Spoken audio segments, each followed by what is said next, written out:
공증인과 PPAT? 이번 영상에서는 많은 분들이 헷갈려하는 공증인, 노타리스와 토지권리행위 공증공무원, PPAT의 차이에 대해 설명하고자 합니다. 예를 들어, 매매계약서를 공증하려면 공증인 앞에서 해야 하는지 아니면 PPAT에게 가야 하는지, 또는 위임장은 어디에서 작성해야 하는지와 같은 질문들이 자주 제기됩니다. 우리가 일상에서 종종 보게 되는 간판 중에는 한 사무실에서 노타리스 앤드 PPAT라는 이름이 함께 적혀 있는 경우가 있습니다. 이 때문에 두 직업이 같은 일을 하는 것으로 오해하는 사람들이 많습니다. 그러나 사실 공증인과 PPAT는 서로 다른 임명기관, 다른 법적 근거, 그리고 전혀 다른 권한을 가진 직업입니다. 먼저 법적 기반부터 살펴보면 공증인의 임명과 자격 요건은 법무인권부 장관령 제62호 2016년에 규정되어 있습니다.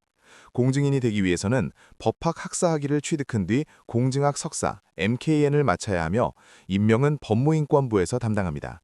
반면 PPAT의 법적 근거는 정부 규정 제24호 2016년에 규정되어 있고 PPAT 역시 법학 학사와 공증학 석사 또는 국토부의 특별교육을 이수해야 하지만 임명은 국토청, BPN이 담당합니다. 즉, 두 직업의 임명기관부터 서로 다릅니다. 두 직업의 정의 역시 명확하게 구분됩니다. 공증인은 법률에 따라 모든 종류의 법률행위에 대한 공증문서를 작성할 수 있는 공직자입니다. 그러나 PPAT는 토지나 주택 관리와 관련된 법률행위에 대해서만 공증문서를 작성할 수 있도록 권한이 부여된 공무원입니다. 다시 말해, 공증인이 수행하는 공증은 매우 광범위한 일반 법률행위를 포함하는 반면 PPAT의 공증은 토지와 관련된 법률행위로 한정됩니다. 윤리 규정 역시 다른 기관에서 정합니다. 공증인의 윤리는 인도네시아 공증인협회가 제정한 윤리 규정을 따르며 이는 공증인뿐만 아니라 공증인 대리인과 임시공증인에게도 적용됩니다.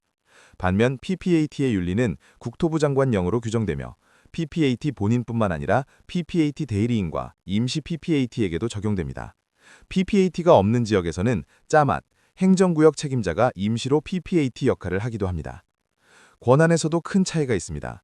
공증인은 법률이 요구하거나 이해 당사자가 원할 경우 그 법률행위를 공증문서 형태로 작성하고 문서 날짜를 보증하며 원본을 보관하고 공증문서의 정본이나 사본을 발급하는 등 일반적인 공증 업무를 수행합니다.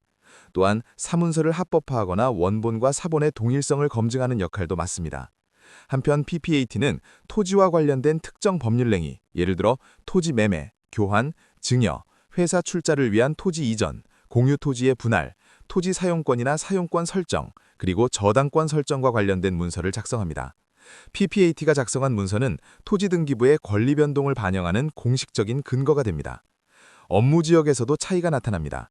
공증인은 자신이 근무하는 지방정부 단위인 한 개의 주, 프로빈스 전체에서 활동할 수 있습니다. 예를 들어 자카르타 북부에 근무하는 공증인은 자카르타 남부에서 열리는 주주총회 공증 업무를 맡을 수 있습니다. 반면 PPAT는 시 또는 군 단위로 권한이 제한되기 때문에 반동시의 PPAT는 반동시 내에서만 업무를 수행할 수 있습니다. 결론적으로 민법에서 정의하는 공증문서란 해당 문서를 작성할 법적 권한이 있는 공직자가 형식에 따라 작성한 문서라는 말입니다.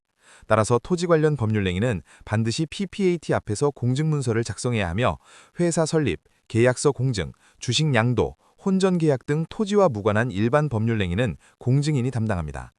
두 직업 모두 공증문서를 작성할 수 있지만 그 권한과 압형지역이 명확하게 구분됩니다.